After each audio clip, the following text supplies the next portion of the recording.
Now, if I asked a typical fan of the Phantom of the Opera to give the genre of the story, most would probably say romantic drama, which would be wrong.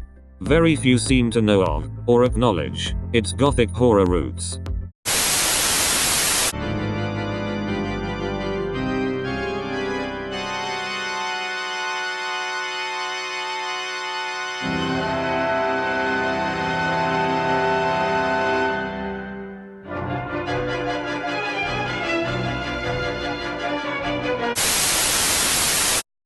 It is not the story of a girl falling in love with a disfigured man, so much as it is the story of a girl being terrorized by a man who has lost his humanity.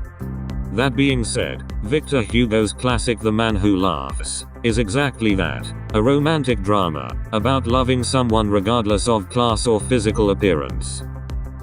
This doesn't make one better than the other, as in actuality the morals and messages behind both stories are so starkly different that it's impossible to compare the two. Phantom deals in mystery and horror, which is Gaston Leroux's specialty, exploring the psychological terror and turmoil of its characters. Whereas The Man Who Laughs is similar to Les Miserables and Victor Hugo's other works, in that it delves into political criticisms with an epic and romantic backdrop to the plot. I think some people were expecting more of the Phantom of the Opera type character. That's not what Victor Hugo wrote. He wrote a young man who, because he was brought up in a loving family, has a very interesting outlook on life. He's very curious, he's very hopeful. In the course of the action of the story, those hopes get dashed and things become more tragic. But he is not a tragic character to begin with in his own self. It's what happens to him in life. The Man Who Laughs was written during Victor Hugo's time in exile, being published in April of 1869, its alternative title being By Order of the King, though Hugo's friend suggested The Man Who Laughs. It's been adapted to film 6 times since then, the first version being a French film released in 1909 by the Pathé Film Company. Unfortunately, no copies are known to have survived. A little over a decade later, in 1921, the Austrian film Das Grinsende Gesicht, The Grinning Face, starring Franz Hubling and Nora Gregor, adapted the story to film.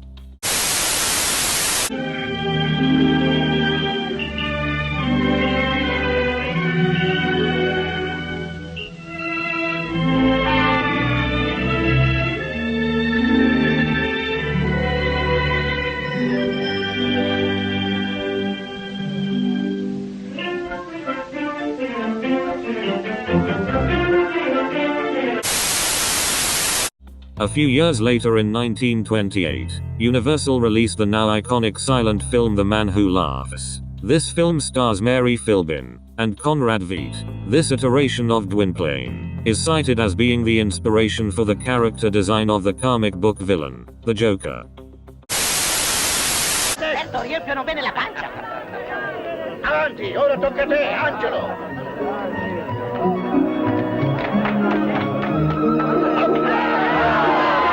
Adesso, Angelo, a vedere il tuo bel sorriso.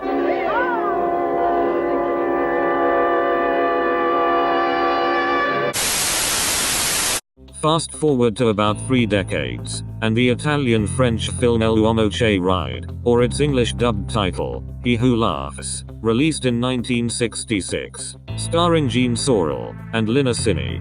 A lot of things are changed in this version as the story is shifted to Italy instead of France, the ending as well being starkly different.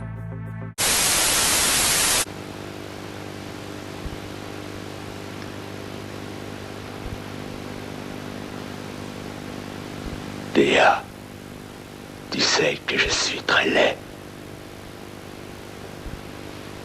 Je sais que tu es sublime. Quand tu entends tout le monde rire, c'est de moi qu'on rit. Je t'aime. Then in 1971, a TV film composed of 3 episodes titled El Homme qui rit, The Man Who Laughs, was released, starring Philippe Bouclet and Delphine Dessieux. Reviens avec nous. Ne reste pas ici avec ces gens. Ici, je suis accepté tel que je suis. Madame la Duchesse, nous avons des intérêts communs. Vivre sans lui, c'est comme être enterré vivante. Pardonne-moi, Dea. Je pourrai jamais te rendre heureuse. J'ai peur que tu te sois trop attaché à Gwynplaine. Tremblez, messieurs! Un jour, vous ne serez plus les mêmes! Un amant grotesque, hideux, c'était exquis. Je t'aime comme tu es. Mon fils, tu as mordu dans le fruit d'or. Tu vas recracher la bouchée de cendres. Retourne vite dans ton théâtre ambulant, pendant qu'il est encore temps, Gwynplaine. Je suis l'homme qui rit! The last film adaptation of The Man Who Laughs came out in 2012, which may be the most beautiful of all in terms of scale, costumes and coloring. This film stars Krista Therrett and Marc-André Grandin. Though this story has had a variety of stage and musical adaptations over the years, the two most notable would be the British musical The Grinning Man from 2016, and the South Korean musical The Man Who Laughs from 2018. Prepare yourselves for a tale so utterly horrid and yet strangely uplifting. Here, in the nation's great capital city, London. Everyone who sees him is amazed at the grisly beauty of his face. A mutilated angel. The Grinning Man takes some story liberties and showcases a unique aesthetic, with a creative use of puppetry as well. It really leans into the weird, and has some hauntingly beautiful songs, such as Hymn of the Hanged Man and Labyrinth.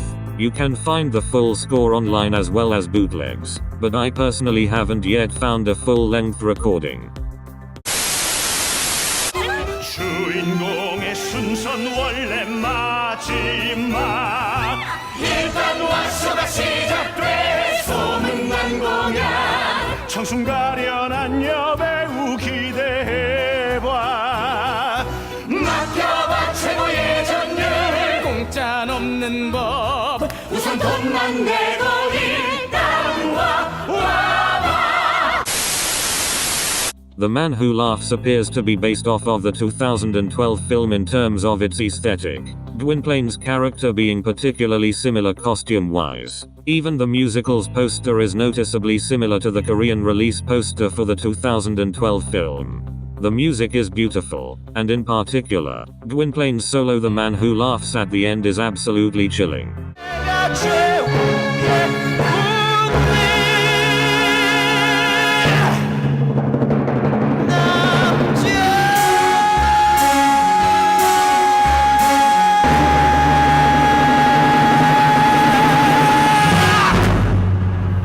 I love how the staging subtly changes to create the outline of his smile in the background. Absolutely gorgeous. I'm glad I was able to find the press call in HD. While The Man Who Laughs is genuinely nothing like the Phantom of the Opera, I recommend this masterpiece to absolutely everybody. If you're a fan of Phantom wanting a romantic drama, I think The Man Who Laughs is what you're looking for. If you're in the need of an epic story with political intrigue, The Man Who Laughs is worth your time. If there is a point I can't stress enough, it's that everybody should give this story a chance. Thanks so much for watching. I hope you enjoyed. If you want to check out more of my videos, please subscribe. Follow me on Instagram at LetHerMindWander for edits and other fun stuff.